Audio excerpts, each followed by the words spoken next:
Today we're going to be learning about sculptor Louise Nevelson, and she created assemblage sculpture. Assemblage sculpture refers to an act of putting various fragments together in order to compose a piece. At first glance, it could be said that assemblage is just a three-dimensional alternative to collage, which is a technique of composing a work of art by pasting on a surface various materials that don't normally associate with one another. Ever since this term assemblage was introduced, it kind of had a slightly grungy feel to it, since the process often involved the use of discarded objects, found objects, remnants, or scraps. However, the ability to anticipate a composition made out of these seemingly redundant or random elements seems like a precious talent, which is not really that grungy at all. And these random objects come together in this beautiful harmony, creating this wonderful, coherent image, which, when these objects are separated, they just look very meaningless. But when they put together, meaning is implied.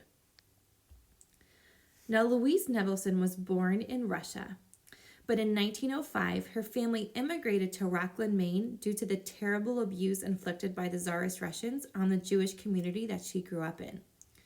Nevelson later recalled that even from this young age, though, when she was even 9, she knew she wanted to be an artist.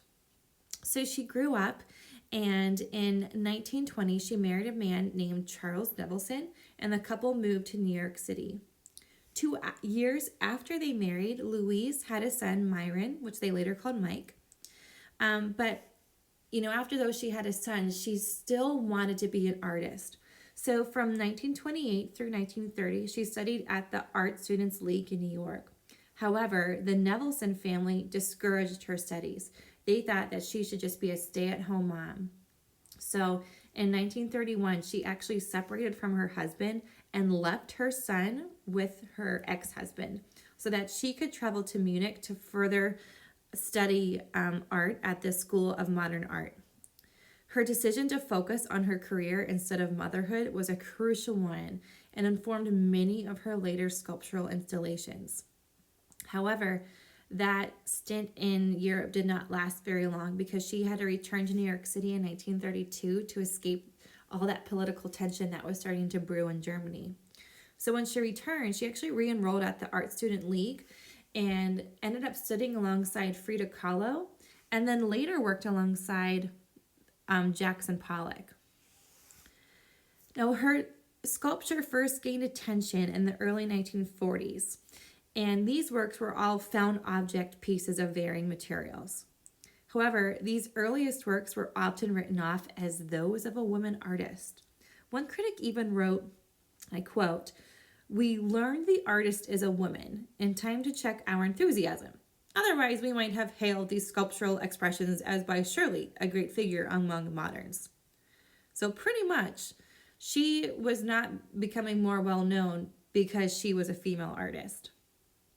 So during this time, she was aware of, but absent from, most of the contemporary artist groups, including the so-called The Club.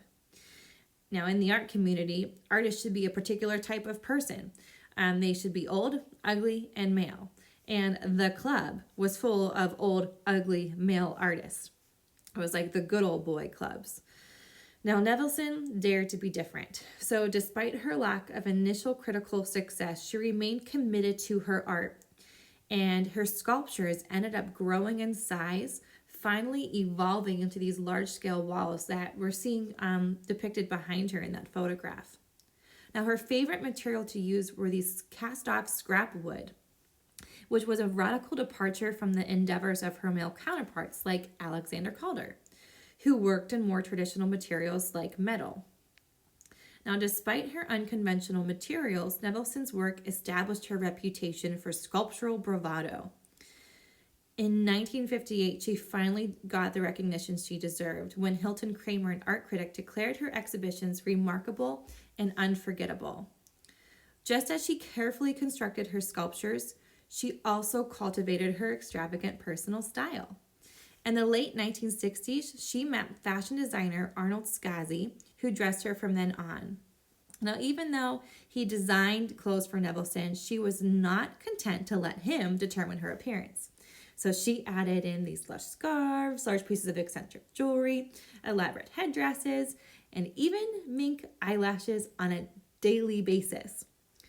She confessed that she didn't feel dressed without several pairs of eyelashes glued on.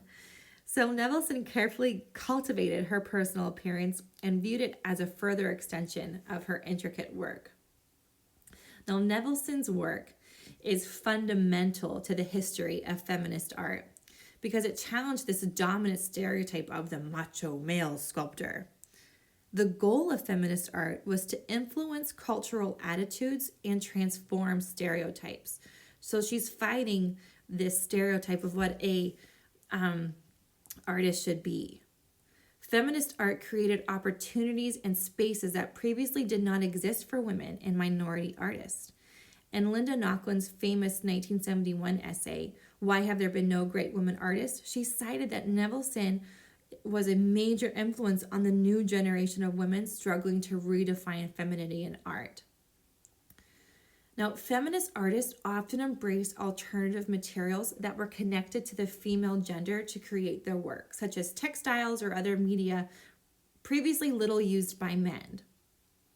So by expressing themselves through these non-traditional means, women sought to expand the definition of fine art and to incorporate a wider variety of artistic perspectives. So Nevelson not only used wood for feminist purposes, but purposely selected wooden objects for the evocative potential to call to mind the forms of the city and nature. Now, this work that we're looking at is an example of Nevelson's early small-scale abstract constructions that relied on found materials selected for their visual or emotional appeal. Now, this choice of wood was not a random choice because it reflected her past. Her father was a woodcutter and a lumberyard owner, and the organic material was a common presence throughout her childhood. So there was a rich connection she had with these wooden materials. Nevelson mainly worked with white and black and sometimes gold. She had two studios though, one for her black sculptures and one for her white. She purposely painted the entire sculpture black to obliterate the past histories of the pieces to help unify the work, because black creates a silhouette or essence of the universe, according to her. She also felt the black paint provided her works with this air of greatness and regal enormity. So this theme of royalty is very apparent in her work. Both the palette and scale of the piece too radically shifted the notion of what kind of work a woman artist should create. Now, for her all-white sculptures, they tended to be more, had happier themes. And these black and white sculptures and that their separation between the two illustrates just how deeply she believed in the fundamental duality and power of the two opposing tones. So for Nevelson, white signified the emotional promise and summoned the early morning, making the hue perfect for a work that examined weddings, a life event that is typically laden with emotional promise. And I think that was largely, a big focus for her, is because she did not have a successful marriage. So she's kind of idealizing what a marriage or a wedding day should be. So these objects are not just random objects. They're chosen for a purpose, and they're chosen to send a message to the viewer, whether that's easy to understand or harder to understand. So to help us understand Assemblage work a little bit more, I want you to do a little bit of research. First, I want you to go to this website and read the whole article.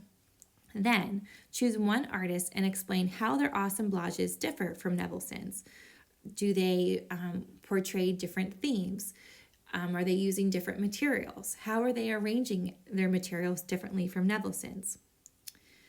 In your own words, what purposes do assemblages serve? In your response, justify your response by referencing at least two different works. And then I want you to answer this last question. Does history or issues play a role in a work of art? Give an example by referencing an assemblage artwork. You will find these artists and their work very fascinating, and I hope you have fun doing this.